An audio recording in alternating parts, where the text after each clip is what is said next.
Welcome to this training program.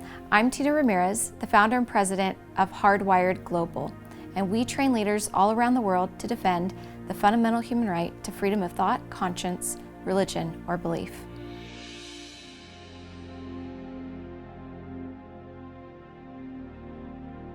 Now that we've created a conceptual change about religious freedom, we can begin to apply what we've learned to lessons that you will develop to teach these same concepts to others.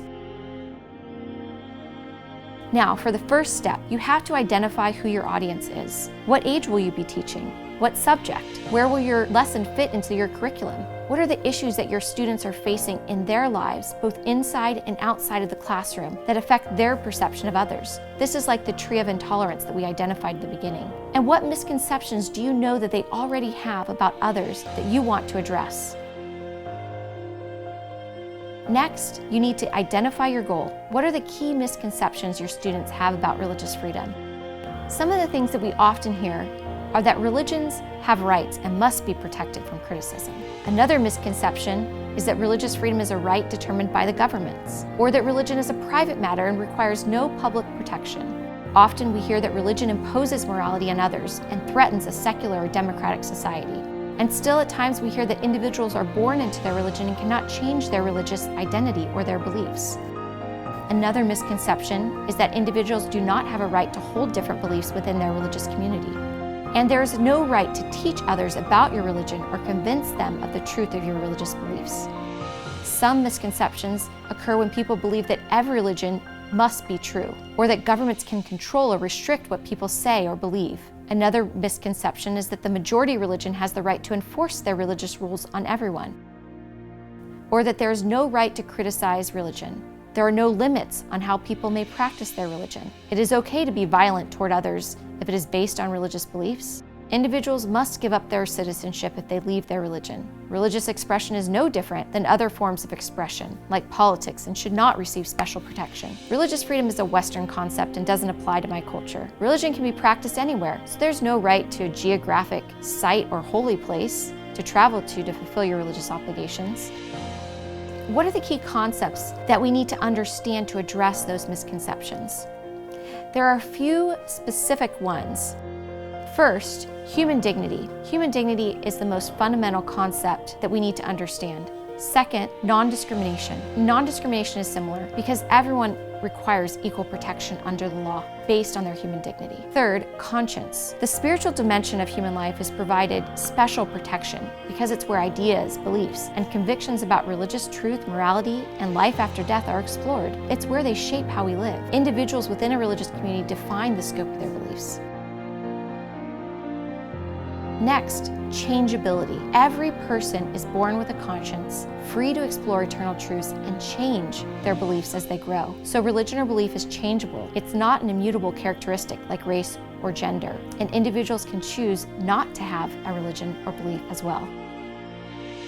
This is an individual human right. You see, individuals hold the right to freedom of religion or belief, but this right also protects the individual's right to practice their beliefs within a religious community, and even to dissent from the community. It also protects the right of parents to teach their children about their religion or belief. Next, it's a public or private religion. Religious beliefs are formed within the human conscience, and they influence how individuals act or express themselves publicly in accordance with their conscience and their sense of religious obligations.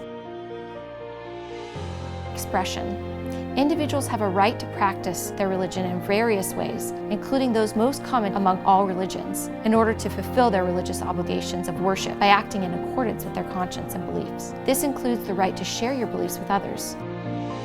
Finally, limitations. There are no limits on what people may believe, but there are limits on how they express their beliefs. Religious expressions that violate the rights of others are not protected, and there are times the government may need to limit expression to protect public safety, order, health, or morality.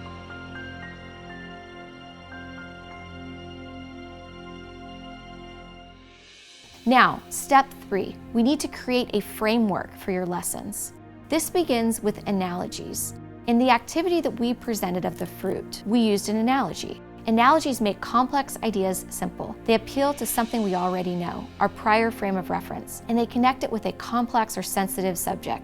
They offer an indirect or safe environment when talking about religion in particular. Moreover, for youth that have experienced trauma or have been exposed to intolerant ideas, analogies will help them deconstruct their experiences and have the courage to form new ideas. So by identifying an analogy that fits your curriculum, you can help students take greater steps in the conceptual change process. Next, you need to pose a challenge. What kind of challenges are your students facing that you can weave into the lesson? For instance, one group that we met shared a lesson about a tree being cut down and how the students had to respond. Another group mentioned how other fruit were grafting themselves onto their tree. These are challenges that help students understand and address complex issues.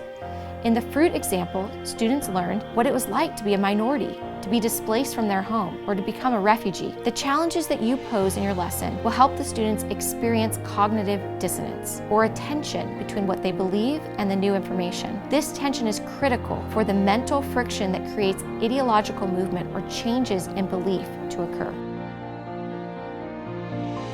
Now, how will you engage your students? As you notice throughout our lessons, we found interesting ways of engaging you with a question. This is a simple tool to establish a comfort level that is conducive to greater learning. So how will you engage your students each lesson? Now, let's identify some activities. You will need to build an activity for each concept you want to convey to your students. Activities are the building blocks for conceptual change. And as you build each activity, you will need to check for understanding and make sure if you need to do any revisions to keep your students headed towards their goal. The final test of conceptual change is whether the student can apply what they've learned to new situations. This is where you can observe how well they've internalized a new way of thinking about others.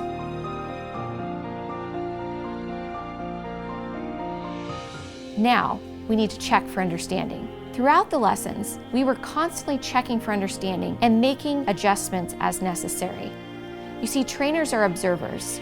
This can be done by walking around the room and listening to what your students are saying, asking students to write their ideas before sharing them, using different methods of sharing ideas, from placing stickers on concepts that they understood, having the class actively participating in evaluating the ideas being shared. Another important way trainers can build greater understanding is by incorporating basic methodologies of learning styles. The more senses that are engaged in a lesson, the greater the impact.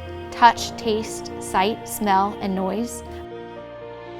Bloom's taxonomy and other materials exist to describe these different ways of engaging students to increase the learning experience. And we used many of them throughout the lessons that we did with you.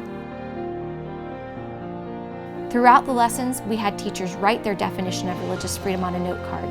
At the end, they reviewed their responses and were able to see how much more they could say based on the new learning they had experienced. We also used a survey to help show how views changed by the end of the lesson. Evaluating understanding and conceptual change is important, but it is a continuous process throughout the learning experience and not something that happens only in a test at the end of the lesson.